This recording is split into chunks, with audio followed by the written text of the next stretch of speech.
So I have actually something a little different for you guys tonight.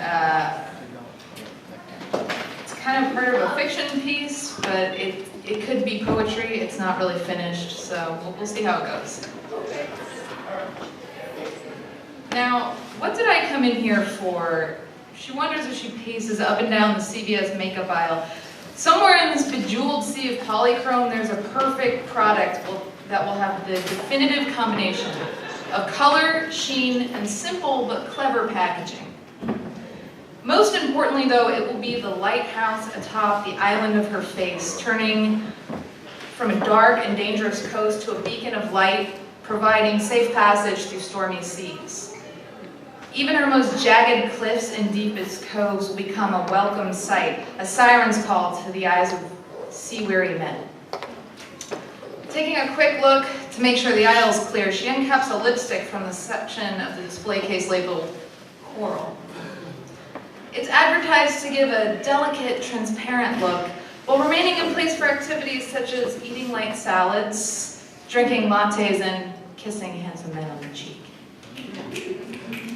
The color is called Lover's Coral, and it's a shade or two lighter than the Coral Me Red she bought last week at Walgreens. She quickly and gently swipes the back side of the stick across the heel of her hand and recaps the tube. Every time she does this, she wonders about the morality of this act and pictures a woman at her vanity, learning that the substance she now wears on her lips has been tainted by the hand of a complete stranger. If this woman were unaware of the indiscretion, she might simply continue her day unknowingly leaving traces of this stranger on the lips of coffee mugs and possibly men. The girl wonders how many shirt collars and office trash cans she's infiltrated this way. But this is not the only reason for lipstick wear. It's also ingested throughout the day with every sip, bite, or lip press. The average woman will consume 6 pounds of lipstick throughout her lifetime. Wow. How many women have I been inside of?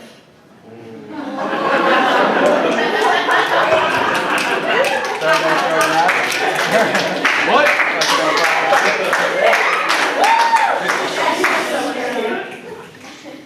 This thought makes her think of a dirty joke, and she comforts her guilt as she catches a glance of the torn open packaging and mutilated lipstick tips left by others. Looks like a toddler chewed on it. She'll use those ones as testers before she contaminates a fresh item, but she'd never break a seal. The peach swipe on her hand is pleasant enough, but it smells like a combination of plastic and very scented scratch and sniff stickers. It's too bad, really. She always had an appreciation for the clever names given to lipstick.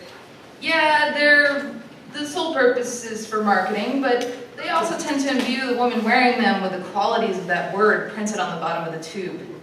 If the shade is named Seductive, for example, you might find your hips take on a bit more of a sway as you walk. People notice you.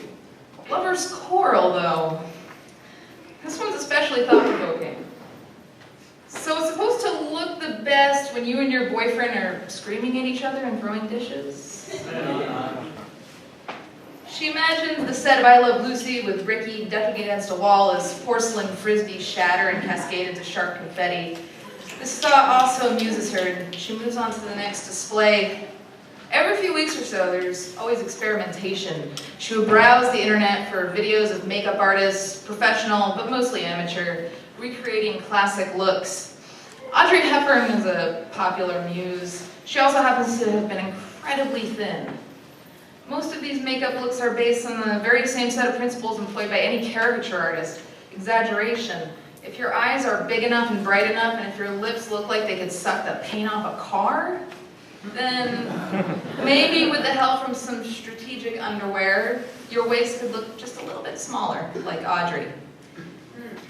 She had a great diet plan, though. She should have written a diet book before she died. I think it would have been called No Breakfast for Tiffany.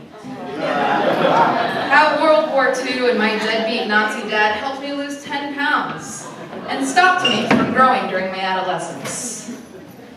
During World War II, women made lipstick from meat grease and rust because cosmetics were a luxury good and luxury goods were rationed.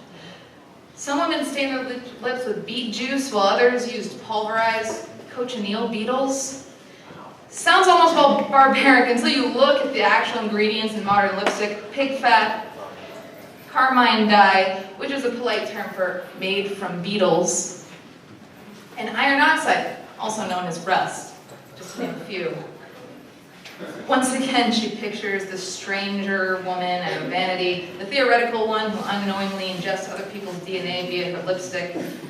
This time, though, she pictures the woman sitting at her vanity and realizing that her lips are covered in beetles. Lipstick, despite being a luxury good, experiences peak sales during an economic downturn. Because if I can't be rich, then I better be pretty, damn it. Wow.